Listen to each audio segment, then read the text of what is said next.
konsisten berada di atas Prabowo dan Anies Baswedan. Nah, kita lihat di sini ketika Ganjar mengalami penguatan, Prabowo itu cenderung tidak mengalami perubahan berarti. Nah, kemudian yang menurun justru Anies Baswedan. Ngeri, lembaga survei Australia, Ating Research, Ganjar melesat peringkat 1, ungguli Prabowo dan Anies nyungsep, pendukungnya malah halu. Halo, selamat datang di channel Redaksi Jurnal bersama JJ. Nah, di sini pun juga kita melihat Pak Ganjar masih unggul ketimbang dua capres lainnya yang kita simulasikan, yakni Pak Prabowo dan Pak Anies. Seperti dilansir dari rm.id, pemilihan Presiden Indonesia yang akan berlangsung pada 2024 diprediksi akan menjadi pertarungan yang sangat ketat. Hasil survei dari lembaga survei Ating Research yang berbasis di Australia pada periode 12 sampai 17 Juni 2023 menunjukkan belum ada kandidat yang dapat dipastikan sebagai pemenang. Dalam hasil survei tersebut, terdapat 3 bakal calon presiden yang saat ini menjadi perbincangan, yaitu Ganjar Pranowo, Prabowo Subianto, dan Anies Baswedan. Masing-masing kandidat berhasil mencuri perhatian dengan elektabilitas yang hampir seimbang. Menurut survei tersebut, elektabilitas Ganjar Pranowo mencapai 34%, diikuti Prabowo dengan 33%, Anies Baswedan 27%. Meskipun selisih angka elektabilitas antara ketiga calon ini cukup tipis, namun hal ini menurut Managing Director Ating Research John Ating menunjukkan bahwa kompetisi di antara mereka sangat ketat dan situasinya dapat berubah menjelang hari pemilu presiden. Terkait pertanyaan tentang visi dan misi calon presiden yang diinginkan oleh publik, mayoritas responden dalam survei ini menyatakan ingin melihat keberlanjutan program dari Presiden Jokowi dengan adanya sejumlah perbaikan. Sebanyak 61% responden menginginkan visi dan misi calon presiden yang melanjutkan sebagian dari kebijakan pemerintahan Jokowi dan memperbaiki sebagian lainnya. Di sisi lain, sekitar 20% responden berpendapat bahwa pemerintahan baru sebaiknya mengusung kebijakan baru dan berbeda dari pemerintahan sebelumnya. Sementara 18% lainnya mengatakan sebaiknya melanjutkan kebijakan pemerintahan Jokowi saat ini. Sementara itu, jubir Partai Keadilan Sejahtera, Pipin Sopian, merespon positif hasil survei tersebut.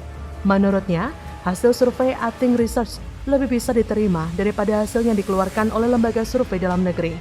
Pipin menilai elektabilitas Anies yang angkanya sebesar 27% dalam survei Ating Research sangat menggembirakan.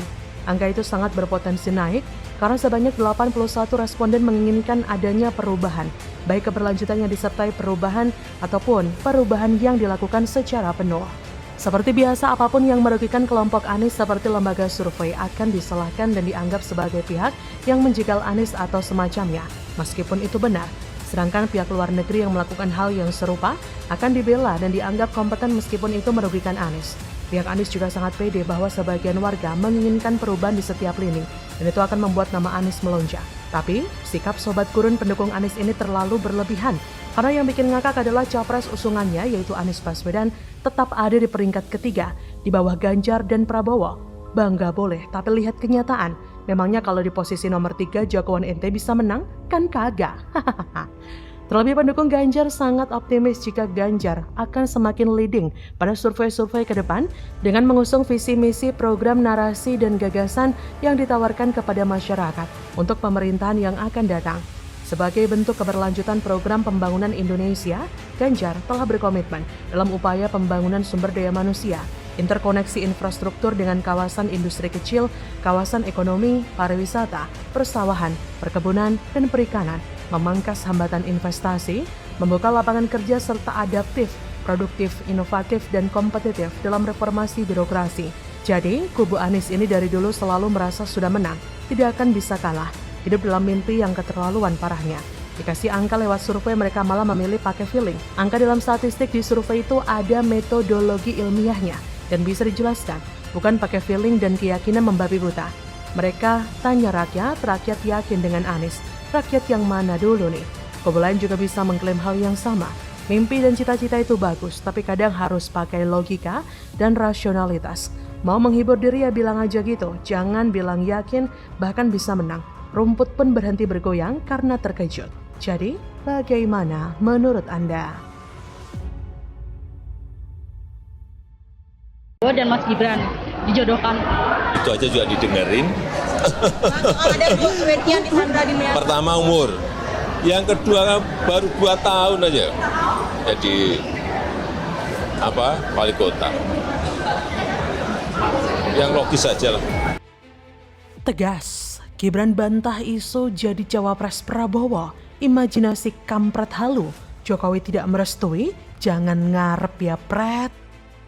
Halo, selamat datang di channel Redaksi Jurnal bersama JJ. Oh, bagus. Kalau itu sudah pernah Setuju. Yes, menurut ya. sudah pernah komunikasi Terus tak sama jawab. Pak Jokowi terkait cawapres. Aku enggak, saya tidak mengerti masalah itu. Maksudnya ditolak secara langsung oleh. Nah, kalau penolakan ya nggak tahu. Saya nggak tahu juga pertemuan itu. Saya fokus dulu di Solo, di luar kegiatan-kegiatan. Gibran menegaskan tidak ada sama sekali pembicaraan untuk duet bersama Prabowo di Pilpres 2024. Wali Kota Solo Gibran Raka Buming Raka membantah ada pembahasan menjadi calon wakil presiden untuk mendampingi Ketua Umum Partai Gerindra Prabowo Subianto. Ia membantah ada wacana tersebut. Putra Presiden Jokowi ini menegaskan tidak ada sama sekali pembicaraan untuk duet bersama Prabowo di Pilpres nanti. Di tengah wacana tersebut, Mahkamah Konstitusi menerima gugatan Undang-Undang Pemilu terkait syarat umur calon presiden dan calon wakil presiden. Dalam gugatan itu, pemohon menginginkan batas usia capres dan cawapres diturunkan minimal menjadi 35 tahun. Sumber di internal Parpol Koalisi Kebangkitan Indonesia Raya (KKIR) menyebutkan Ketua Harian Gerindra, Sufmi Dasko Ahmad, salah satu yang memerintahkan agar Undang-Undang Pemilu digugat demi memuluskan duet Prabowo Gibran. Nah, saat dikonfirmasi, Dasko menegaskan tidak ada larangan mendukung siapapun untuk jadi capres atau cawapres, asalkan tidak bertentangan dengan aturan yang ada. Dasko mengakui, dinamika yang ada di masyarakat saat ini muncul sejumlah nama untuk mendampingi Prabowo. Dasko enggan berandai-andai lebih jauh. Ia memilih untuk menunggu hasil judicial review Undang-Undang Pemilu di MK. Saat ini menurut dia, Gerindra berpatokan pada hukum yang ada. Di sisi lain, Gibran juga mengklaim tidak mengikuti kabar soal uji materi tentang Undang-Undang Pemilu Nomor 7 Tahun 2017 ke Mahkamah Konstitusi soal usia minimal pencalonan wakil presiden usia 40 tahun. Gibran tidak merasa bahwa uji materi yang meminta batas usia itu diturunkan memang dilakukan untuk mengakomodir agar dirinya bisa jadi bacawa pres. Kendati diberitakan jika Gibran yang juga putra sulung Presiden Jokowi menegaskan menolak menjadi cawapres Prabowo. Namun publik berkeyakinan yang diucapkan Gibran tersebut hampir sama kejadiannya ketika Jokowi pada kala itu menyatakan tidak akan melibatkan keluarganya di arena atau gelanggang politik. Peluang Gibran untuk menjadi orang nomor 1 di negeri ini sangat tepat. Kesempatan untuk menjadi bagian dari calon cawapres di saat Ganjar dan Prabowo hingga kini belum mengumumkan tokoh yang akan mendampingi keduanya di Pilpres 2024 mendatang. Banyak calon wapres seperti Sandiaga Uno dan Erick Thohir telah masuk dalam radar PDIP untuk mendampingi Ganjar. Untuk Erick sendiri juga diusulkan menjadi cawapres dari PAN untuk mendampingi Prabowo Subianto. Peluang Gibran maju menjadi cawapres terhambat oleh aturan persyaratan undang-undang menjadi cawapres. Batas usia minimal 40 tahun sebagai salah satu syarat untuk menjadi calon wakil presiden atau presiden seperti tertuang dalam pasal 169 huruf Q Undang-Undang Nomor 7 Tahun 2017 tentang Pemilu. Rupanya, angin segar pencalonan Gibran sebagai wakil presiden sudah dihembuskan oleh aksi gugatan yang dilakukan oleh PSI. Belum tahu dan diakui bila gugatan ini ada kaitannya dengan pembuka peta baru untuk pencalonan Gibran menjadi wakil presiden ataukah hanya sekedar proses kebetulan saja. Tapi Gibran bukan Jokowi, ketegasan Gibran tidak dapat diingkari. Jika dia tidak sudi menjadi cawapres Prabowo, maka sampai kapanpun itu tidak akan terjadi. Gibran ini bukan AHY. Gibran ini sudah cerdas, tidak terburu-buru tergiur melakukan lompatan politik instan. Selain itu, loyalis Gibran sebagai kader PDIP tak perlu diragukan lagi. Jadi tidak mungkin juga Gibran akan merapat ke Prabowo dengan menjadi cawapresnya. Bagaimana menurut Anda?